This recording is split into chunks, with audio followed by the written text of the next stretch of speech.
রাজসভাটি ছিল অত্যন্ত চুপচাপ। রাজার সেনাবাহিনীরা এবং মন্ত্রীরা ছিল চিন্তা এবং ভয়ে তখন। রোম সম্রাট হিরাক্লিয়াস তার রাজসভায় বসেছিলেন। চারপাশে তার সভাসদ ও মন্ত্রীরা উপস্থিত ছিলেন। হঠাৎ তার মনে একটি গভীর প্রশ্ন জাগল। তিনি সভাসদদের দিকে তাকিয়ে বললেন, হে আমার প্রজাগণ, তোমাদের কাছে একটি প্রশ্ন আছে। তোমরা কি আমাকে একটি গুরুত্বপূর্ণ সংবাদ দিতে পারবে? সভাসদরা বিনয়ের সাথে উত্তর দিল, জি মহারাজ, অবশ্যই, আপনি বলুন, আমরা শুনছি। বাদশাহ কিছুক্ষণ চিন্তা করে বললেন, আমি লক্ষ্য করছি মুসলমানদের সাম্রাজ্য খুব দ্রুত বিস্তৃত হচ্ছে। অল্প সময়ের মধ্যেই তারা বহু অঞ্চল জয় করে ফেলেছে। নিশ্চয়ই তাদের নেতা কোনো সাধারণ ব্যক্তি নন। তোমরা কি বলতে পারো তাদের নেতা কেমন মানুষ আর তাদের এই সাফল্যের রহস্যই বাকি? কিন্তু সভায় উপস্থিত কেউই এই প্রশ্নের সঠিক উত্তর দিতে পারল না। সবাই নীরব হয়ে রইল। বাদশাহ হিরাক্লিয়াস তখন মনে মনে স্থির করলেন এই রহস্য তাকে জানতেই হবে। তিনি সঙ্গে সঙ্গে একজন বিশ্বস্ত দূতকে ডেকে পাঠালেন। দূত সামনে উপস্থিত হলে তিনি বললেন, তুমি এক্ষুনি মদিনায় যাবে। সেখানে মুসলমানদের নেতার সম্পর্কে সব কিছু খোঁজ নিয়ে আসবে। তিনি কিভাবে জীবনযাপন করেন, কিভাবে তার রাজ্য পরিচালনা করেন, সব বিস্তারিত জানতে হবে। বাদশাহের আদেশ পেয়ে দূত আর দেরি করল না। সে দ্রুত মদিনার উদ্দেশ্যে রওনা হলো। তার সাথে ছিল একটি দ্রুতগামী ঘোড়া। তাই অল্প সময়ের মধ্যেই সে মদিনায় পৌঁছে গেল। কিন্তু মদিনায় পৌঁছে যে দৃশ্য সে দেখল তার জন্য সে একেবারেই প্রস্তুত ছিল না। সে ভেবেছিল মুসলমানদের খলিফার জন্য নিশ্চয়ই বিশাল প্রাসাদ থাকবে, চারদিকে থাকবে শক্তিশালী প্রহরী। কিন্তু বাস্তবে সে যা দেখল তা তাকে সম্পূর্ণ বিস্মিত করে দিল। সে দেখল মুসলিম সাম্রাজ্যের খলিফা হযরত ওমর রাদিয়াল্লাহু তাআলা আনহু খুব সাধারণ পোশাক পরে একটি গাছের নিচে মাটির ওপর শুয়ে বিশ্রাম নিচ্ছেন। দূতের নিজের চোখকে যেন বিশ্বাস হচ্ছিল না। সে আশেপাশের কিছু লোককে জিজ্ঞাসা করল, ইনি কি সত্যিই আপনাদের খলিফা? লোকেরা শান্তভাবে উত্তর দিল, জি, ইনি অর্ধজাহানের খলিফা হযরত ওমর রাদিয়াল্লাহু তাআলা আনহু। এই কথা শুনে দূত হতভম্ব হয়ে গেল। সে খলিফার সামনে গিয়ে বিনয়ের সাথে বলল, হে খলিফা, আপনি কি ভয় পান না? আপনার আশেপাশে তো কোনো প্রহরী নেই। আপনি এভাবে গাছের নিচে নিশ্চিন্তে শুয়ে আছেন। যদি কোনো শত্রু এসে আক্রমণ করে? হযরত ওমর রাদিয়াল্লাহু তাআলা আনহু মৃদু হেসে বললেন, আমি আমার জনগণের উপর কখনো অত্যাচার করিনি। আমি তাদের মাঝে ন্যায় বিচার প্রতিষ্ঠা করেছি। আর যারা ন্যায়ের পথে চলে তাদের প্রহরীর প্রয়োজন হয় না। এই উত্তর শুনে দূত গভীরভাবে মুগ্ধ হল। সে আর কিছু না বলে নিজের রাজ্যের উদ্দেশ্যে ফিরে গেল। রাজ্যে ফিরে সে বাদশাহ হিরাক্লিয়াসের সামনে উপস্থিত হয়ে বলল, হে বাদশাহ, আমি এমন এক সম্রাটের দেখা পেয়েছি যার নামে অর্ধ পৃথিবী কাঁপে, কিন্তু তিনি মাটির ওপর একটি গাছের নিচে শুয়ে বিশ্রাম নিচ্ছিলেন। আমি তার কোনো রাজপ্রাসাদ খুঁজে পাইনি। বাদশাহ বিস্মিত হয়ে জিজ্ঞাসা করলেন, তুমি কি তার সাথে কথা বলেছিলে? দূত বলল, জি মহারাজ, তিনি বলেছেন তিনি ন্যায় বিচার প্রতিষ্ঠা করেছেন, তাই তার প্রহরীর প্রয়োজন নেই। বাদশাহ কিছুক্ষণ নীরব হয়ে রইলেন। তারপর ধীর কণ্ঠে বললেন, এ নিশ্চয়ই কোনো মহাজ্ঞানী ব্যক্তি। তার জ্ঞানের গভীরতা আমি পরীক্ষা করে দেখতে চাই। অতঃপর বাদশাহ আবার সেই দূতকে ডেকে পাঠালেন। তিনি তার হাতে একটি চিঠি তুলে দিয়ে বললেন, এই চিঠিটি ওমরের হাতে পৌঁছে দেবে, আর তাকে মুখে একটি প্রশ্ন করবে, আল্লাহ কোন জিনিস দেখেন না? সে যদি এই প্রশ্নের সঠিক উত্তর দিতে পারে তবে আমরা মেনে নেব ইসলাম সত্য ধর্ম। দূত আবার মদিনার দিকে রওনা হলো। সে দেখল হযরত ওমর রাদিয়াল্লাহু তাআলা আনহু সভাসদের নিয়ে আলোচনা করছেন। হযরত ওমর রাদিয়াল্লাহু তাআলা আনহু দূতকে ডেকে বললেন, হে দূত, এবার কেন এসেছো? দূত সালাম জানিয়ে বলল, হে অর্ধজাহানের বাদশাহ, রোমের বাদশাহ হিরাক্লিয়াস কয়েকটি প্রশ্ন পাঠিয়েছেন। আরেকটি প্রশ্ন মুখে বলতে বলেছেন। আপনি উত্তর দিতে পারলে তিনি ইসলাম গ্রহণ করবেন। হযরত ওমর রাদিয়াল্লাহু তাআলা আনহু বললেন, তোমার প্রশ্নগুলো বলো। অতঃপর দূত একে একে প্রশ্ন করতে লাগল। 1. পৃথিবীর কোন স্থানে সূর্যের আলো মাত্র একবারই পড়েছে? 2. কোন গাছ পানি ছাড়াই জন্মেছিল? 3. কোন বস্তুর মুখ আছে কিন্তু দেহ নেই? 4. কোন গাছের ছায়া 100 বছরেও শেষ হয় না? 5. হাত পা নেই কিন্তু সব সময় চলাফেরা করে এমন জিনিস কি? 6. জান্নাতে মানুষ খাবে কিন্তু প্রস্রাব পায়খানা হবে না, পৃথিবীতে এর উদাহরণ কি? 7. জান্নাতের তালা এবং চাবির আকৃতি কেমন? এরপর দূত বলল, বাদশাহ মুখে যে প্রশ্নটি করতে বলেছেন তা হল, আল্লাহ তাআলা তো সবকিছুই দেখেন, তো এমন কি আছে যা তিনি দেখেন না? আরেকটি প্রশ্ন, কোরআনে তো সবকিছুই আছে, এমন কি আছে যা কোরআনে নেই? শেষের প্রশ্নগুলো শুনে হযরত ওমর রাদিয়াল্লাহু তাআলা আনহু রেগে গেলেন। তিনি বললেন, সৃষ্টিকর্তা সম্পর্কে এমন কথা বলার সাহস তোমাকে কে দিয়েছে? দূত ক্ষমা চেয়ে বলল, এগুলো আমার কথা নয়, বাদশার প্রশ্ন। হযরত ওমর রাদিয়াল্লাহু তাআলা আনহু উপস্থিত সবাইকে জিজ্ঞাসা করলেন, তোমাদের মধ্যে কেউ কি এর উত্তর জানো? সবাই চুপ করে রইল। তখন একজন দাঁড়িয়ে বলল, হুজুর, এই প্রশ্নের উত্তর একমাত্র হযরত আলী রাদিয়াল্লাহু তাআলা আনহুই দিতে পারেন। অতঃপর সেই দূতকে হযরত আলী রাদিয়াল্লাহু তাআলা আনহুর কাছে পাঠানো হলো। দূত হযরত আলী রাদিয়াল্লাহু তাআলা আনহুকে সব প্রশ্ন খুলে বলল। হযরত আলী রাদিয়াল্লাহু তাআলা আনহু এক এক করে উত্তর দিতে লাগলেন। তোমার প্রথম প্রশ্নের উত্তর, হযরত মুসা আলাইহি ওয়াসাল্লামের জন্য সমুদ্রের মাঝে যে রাস্তা তৈরি হয়েছিল সেখানে সূর্যের আলো মাত্র একবারই পড়েছিল। দ্বিতীয় প্রশ্নের উত্তর, হযরত ইউনুস আলাইহি ওয়াসাল্লাম মাছের পেট থেকে বের হওয়ার পর আল্লাহর রহমতে পানি ছাড়াই একটি লাউ গাছ জন্মেছিল। তৃতীয় প্রশ্নের উত্তর, জাহান্নামের আগুন যার মুখ আছে কিন্তু হাত পা নেই। চতুর্থ প্রশ্নের উত্তর, জান্নাতের সাজারাতুত তুয়াবা নামক এক বৃক্ষ যার ছায়া 100 বছরেও শেষ হবে না। পঞ্চম প্রশ্নের উত্তর, পানি যার হাত পা নেই কিন্তু সর্বদা প্রবাহমান। ষষ্ঠ প্রশ্নের উত্তর, শিশু যেমন মাতৃগর্ভে পানাহার করে কিন্তু তাদের প্রস্রাব পায়খানা হয় না, জান্নাতের উদাহরণটিও তেমনই। সপ্তম প্রশ্নের উত্তর, জান্নাতের তালা হলো শিরক আর চাবি হলো তাওহীদের সাক্ষ্য। এবার তোমার বাদশার প্রশ্ন, আল্লাহ সুবহানাহু ওয়া তাআলা কি দেখেন না? শোনো হে দূত, আল্লাহ স্বপ্ন দেখেন না, কারণ তিনি কখনো ঘুমান না বা তন্দ্রাচ্ছন্ন হন না। আর তোমার শেষ প্রশ্ন, কোরআনে কি নেই? পবিত্র কোরআনে মিথ্যা নেই। অতঃপর সেই দূত সব উত্তর শুনে অবাক হয়ে গেল। সে আলী রাদিয়াল্লাহু তাআলা আনহুকে সালাম জানিয়ে রাজ্যে কিরে গেল এবং বাদশাহ হিরাক্লিয়াসকে সব খুলে বলল। বাদশাহ হতভম্ব হয়ে বললেন, মুসলিম শাসক আমার ধারণার থেকেও অধিক জ্ঞানী, যেই মুহাম্মদ সাল্লাল্লাহু আলাইহি ওয়াসাল্লাম তাদের শিক্ষা দিয়েছেন। তার ধর্ম মিথ্যা হতে পারে না। আমি লোকমুখে ঠিকই শুনেছি, মোহাম্মদ জ্ঞানের শহর এবং আলী তার দরজা। হে লোক সকল, তোমরা শুনে রাখো, মোহাম্মদের ধর্মই একমাত্র সত্য ধর্ম এবং আমি সাক্ষ্য দিচ্ছি যে মোহাম্মদ সাল্লাল্লাহু আলাইহি ওয়াসাল্লাম আল্লাহর রাসূল। হযরত ওমর রাদিয়াল্লাহু তাআলা আনহুর শাসনকালে একদিন দুজন সহোদর ভাই এক বালককে টেনে হিঁচড়ে নিয়ে আসলেন ওমর রাদিয়াল্লাহু তাআলা আনহুর দরবারে। হযরত ওমর রাদিয়াল্লাহু তাআলা আনহু ওই দুই ভাইকে জিজ্ঞাসা করলেন, তোমরা কেন এই বালকটিকে এইভাবে ধরে নিয়ে আসলে? তখন সেই দুই ভাই বললেন, হে আমিরুল মুমিনিন, এই বালক আমাদের পিতাকে হত্যা করেছে। এই কথা শুনে সাইয়েদেনা হযরত উমর রাদিয়াল্লাহু তাআলা আনহু বালকটিকে লক্ষ্য করে বললেন, আপনি কি সত্যিই তাদের পিতাকে হত্যা করেছেন? উমর রাদিয়াল্লাহু তাআলা আনহুর প্রশ্নের উত্তরে বালকটি বলল, হ্যাঁ, আমি এই কাজ করেছি, তবে তা ছিল একটি দুর্ঘটনা। আমার উট তাদের বাগানে ঢুকে পড়েছিল, তা দেখে তাদের পিতা একটি পাথর ছুঁড়ে মারল, আর সেই পাথরটি আমার উটের চোখে লাগলো। তখন আমি দেখতে পাই যে উটটি খুবই কষ্ট পাচ্ছে, যা দেখে আমার অনেক রাগ হয়ে যায় এবং অন্য একটি পাথর নিয়ে আমি তার দিকে ছুঁড়ে মারি। পাথরটি তার মাথায় লাগে এবং উনি মারা যান। বালকটির এই কথা শুনে হযরত ওমর রাদিয়াল্লাহু তাআলা আনহু মৃত ব্যক্তির দুই সন্তানকে জিজ্ঞাসা করলেন, আপনারা কি এই বালকটিকে ক্ষমা করবেন? সেই দুই ভাই জবাব দিলেন, না, আমরা একে ক্ষমা করব না, আমরা আমাদের পিতার জানের বদলে এর জান চাই। আমিরুল মুমিনিন হযরত ওমর রাদিয়াল্লাহু তাআলা আনহু তখন ওই বালকটির কাছে জানতে চাইলেন, আপনার কি শেষ কোনো ইচ্ছে আছে? বালকটি বলল, আমার বাবা দুনিয়া থেকে বিদায় হওয়ার সময় আমার ছোট ভাইয়ের জন্য কিছু সম্পদ আমার কাছে রেখে যান, যা আমি এক জায়গায় লুকিয়ে রেখেছি। আমি 3 দিন সময় চাই যাতে করে আমি সেই জিনিসগুলো আমার ভাইকে দিয়ে আসতে পারি। হে আমিরুল মুমিনিন, আপনি আমাকে বিশ্বাস করুন। তখন হযরত ওমর রাদিয়াল্লাহু তাআলা আনহু বললেন, আমি আপনাকে বিশ্বাস করতে পারি যদি একজন জামিনদার জোগাড় করতে পারেন যিনি নিশ্চয়তা দিবেন যে আপনি ফিরে আসবেন। বালকটি দরবারের চারিদিকে তাকালো। এত মানুষের মধ্যে কেউই তার জন্য জামিনদার হলো না। হঠাৎ দরবারের পেছন থেকে একটি হাত উঠল। কার ছিল এই হাত মুবারক? উনি ছিলেন বিশিষ্ট সাহাবী হযরত আবু যর গিফারি রাদিয়াল্লাহু তাআলা আনহু। তিনি বললেন, আমি তার জামিনদার হব। এখানে একটি জানার বিষয় এই যে জামিনদার মানে হলো যদি বালকটি ফিরে না আসে তাহলে বালকের পরিবর্তে হযরত আবু যর গিফারি রাদিয়াল্লাহু তাআলা আনহুর শিরচ্ছেদ করা হবে। সুতরাং উপযুক্ত জামিনদার খুঁজে পাওয়ার পর বালকটিকে ছেড়ে দেওয়া হলো। একদিন গিয়ে 2 দিন হলো, কিন্তু বালকটি তো ফিরে আসলো না। তৃতীয় দিনে 2 ভাই হযরত আবু যর গিফারি রাদিয়াল্লাহু তাআলা আনহুর কাছে গেলেন। তখন আবু যর গিফারি রাদিয়াল্লাহু তাআলা আনহু বললেন, আমি মাগরিব পর্যন্ত অপেক্ষা করব, আপনারা আমাকে মাগরিব পর্যন্ত সময় দিন।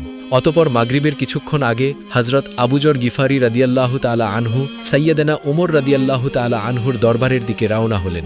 তখন পবিত্র মদিনা শরীফের অধিবাসীগণ হজরত আবুজর গিফারি রাদিয়াল্লাহু তাআলা আনহুর পিছন পিছন যেতে লাগলেন। সকলেই দেখতে চান কি ঘটে আজকে। সত্যিই কি হজরত আবুজর গিফারি রাদিয়াল্লাহু তাআলা আনহুকে ওই বালকের পরিবর্তে মৃত্যুদণ্ড দেওয়া হবে? চারিদিকে পিন পতন নীরবতা। কি হতে চলেছে? হঠাৎ মাগরিবের আজানের কিছুক্ষণ আগে সেই বালক চিৎকার দিয়ে দৌড়ে এসে ওমর রাদিয়াল্লাহু তাআলা আনহুর দরবারে উপস্থিত হলো। এই দৃশ্য দেখে সাইয়েদনা ওমর রাদিয়াল্লাহু তাআলা আনহু জিজ্ঞাসা করলেন, হে বালক, তুমি কেন ফিরে এসেছো? আমি তো তোমাকে আনার জন্য কোনো লোক পাঠাইনি। কোন জিনিসটা তোমাকে ফিরিয়ে আনলো? তখন বালকটি উত্তর দিল, আমি চাই না যে কেউ একজন বলুক মুসলিম কথা দিয়েছিল কিন্তু সে কথা রাখেনি, তাই আমি ফিরে এসেছি। সাইয়েদনা হজরত উমরে ফারুক রাদিয়াল্লাহু তাআলা আনহু তখন হজরত আবুজার গিফারি রাদিয়াল্লাহু তাআলা আনহুকে বললেন, হে আবুজার, না জেনে না শুনে আপনি কেন এই বালকটির জামিনদার হলেন? হজরত আবুজার গিফারি রাদিয়াল্লাহু তাআলা আনহু বললেন, আমি দেখলাম একজন মুসলমানের সাহায্যের প্রয়োজন। আমি চাই না যে কেউ বলুক একজন মুসলমানের সাহায্যের প্রয়োজন ছিল কিন্তু কোনো মুসলমান তাকে সাহায্য করেনি। এই কথা শুনে দুই ভাই বলে উঠল, হে আমিরুল মুকমিনিন, আমরাও চাই না যে কেউ বলুক একজন মুসলমান ক্ষমা চেয়েছিল কিন্তু অন্য মুসলমান তাকে ক্ষমা করেনি। তারপর দুই ভাই বালকটিকে ক্ষমা করে দিল। অতপর বালকটি মুক্তি পেয়ে গেল। সুবহানাল্লাহ, সুবহানাল্লাহ। অপর একটি ঘটনা, উমর রাদিয়াল্লাহু তাআলা আনহুর খেলাফতকালে মুসলিম উম্মাহ সবচেয়ে আরাম এবং শান্তিময়ভাবে জীবনযাপন করতে পেরেছিল।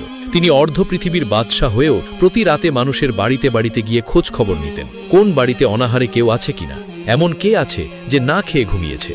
এই সব কিছু খুঁজে বের করে তিনি সরকারি কোষাগার থেকে তাদের বাড়িতে মালামাল পাঠাতেন।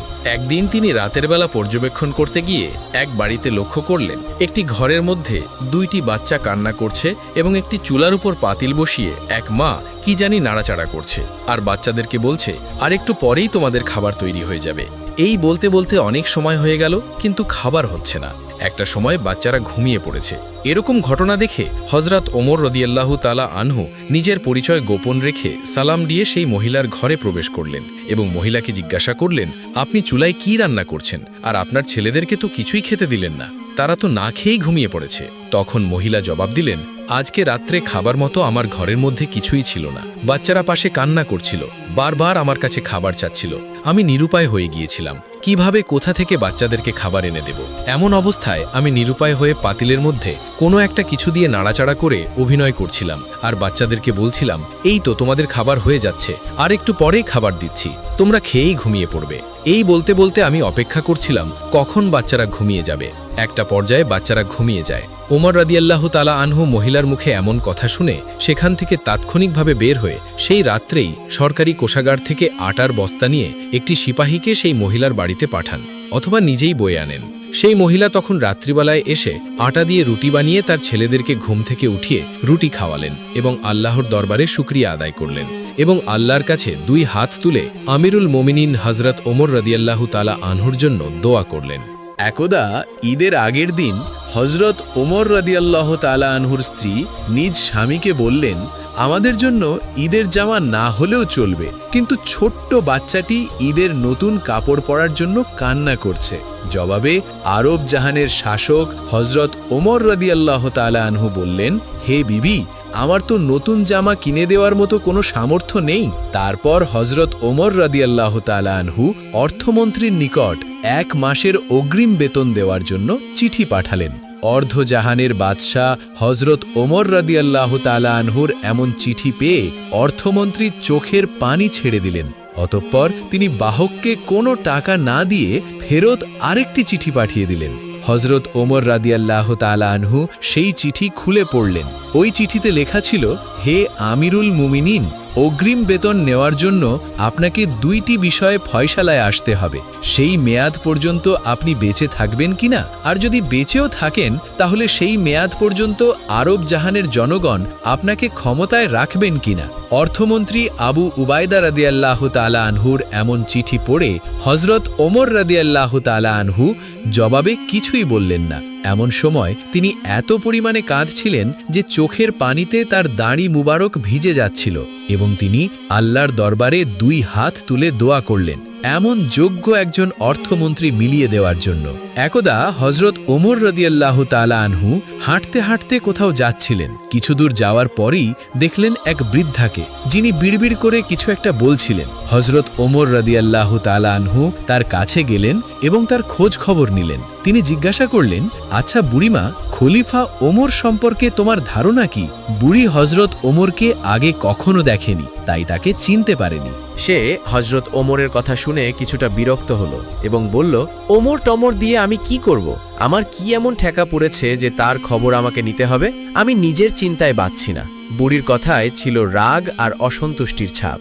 হজরত ওমর রাদিয়াল্লাহু তাআলা আনহু আবার তাকে জিজ্ঞাসা করলেন, আচ্ছা বুড়িবা, ওমরের উপর তোমার এত রাগ কেন? বুড়ি চেঁচিয়ে চেঁচিয়ে জবাব দেয়, রাগ হবে না কেন? এই যে সে খলিফা হয়েছে, সে কি আমায় একটি পয়সা দিয়েছে? নাকি কোনোদিন আমার খোঁজ খবর নিয়েছে যে আমি কি হালতে আছি? ও মানুষ না। হজরত ওমর রাদিয়াল্লাহু তাআলা আনহু বুড়ির এই কথা শুনে চিন্তিত হলেন। তিনি ভাবলেন, ঠিকই তো, আমি তো তার তেমন কোনো খোঁজ খবর নিতে পারিনি। তিনি কিছুটা নরম হয়ে বুড়িকে আবার বললেন, আচ্ছা বুড়িমা, তুমি কি অবস্থায় আছো ওমর কি করে জানবে? তুমি গিয়ে ওমরকে সব জানিয়ে আসলেই তো পারতে। বুড়ি জবাব দেয়, কেন? আমি জানাতে যাব কেন? ওমর তো আমিরুল মুমিনিন, সেই তো সবার খোঁজ খবর নেবে বলে রাষ্ট্রের দায়িত্ব গ্রহণ করেছে। প্রত্যেকের খোঁজ খবর রাখার দায়িত্ব তো তারই। রুক্ষ ভাষায় বৃদ্ধা জবাব দিল। হজরত ওমর রাদিয়াল্লাহু তাআলা আনহু শান্তভাবে আবার বললেন, আচ্ছা ওমর খলিফা হওয়ার পর তুমি যে কষ্ট পেয়েছো, সে কষ্টের বিনিময়ে তুমি কত টাকা পেলে ওমরকে মাফ করে দিবে? বৃদ্ধার সাথে হজরত ওমর রাদিয়াল্লাহু তাআলা আনহুর এসব কথা চলছে।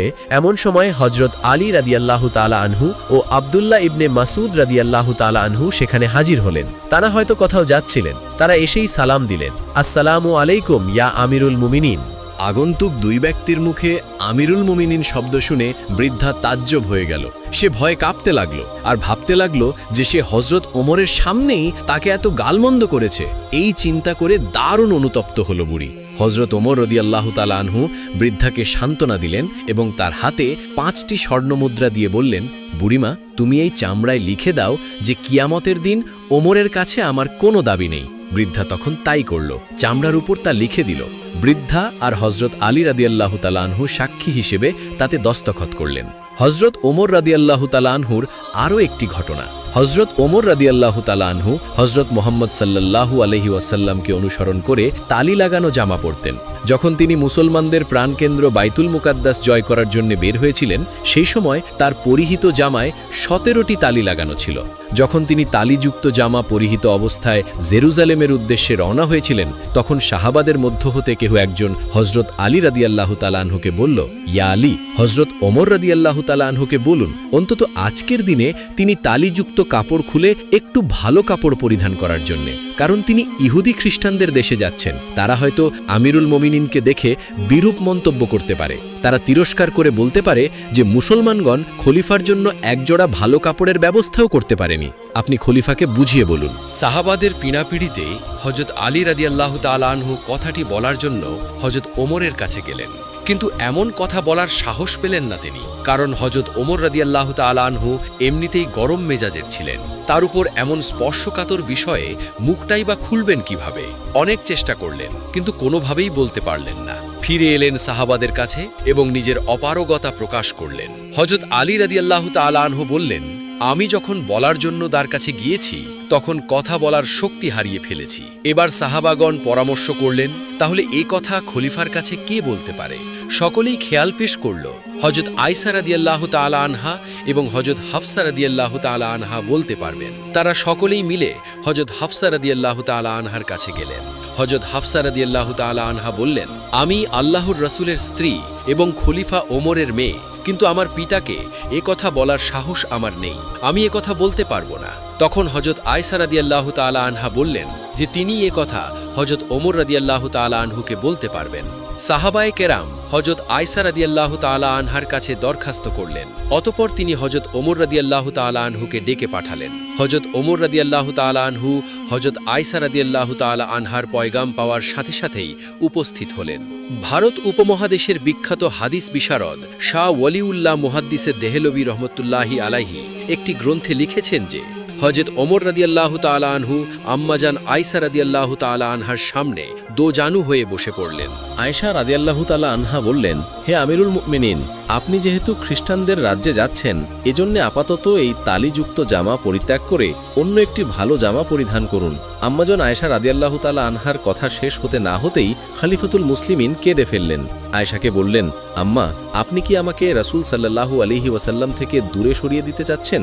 আপনার কি রাসূলের সাথে কাটানো সেই দিনগুলোর কথা মনে নেই, যে দিনের পর দিন নবীজি সাল্লাল্লাহু আলাইহি ওয়াসাল্লাম উপবাস থেকেছেন? 3 দিন পর্যন্ত নবী করিম সাল্লাল্লাহু আলাইহি ওয়াসাল্লামের চুলায় আগুন জ্বলেনি। হে আয়েশা, আপনার কি সেই দিনগুলোর কথা মনে নেই যে নবী করিম সাল্লাল্লাহু আলাইহি ওয়াসাল্লাম তালিযুক্ত কাপড় পরিধান করেছেন?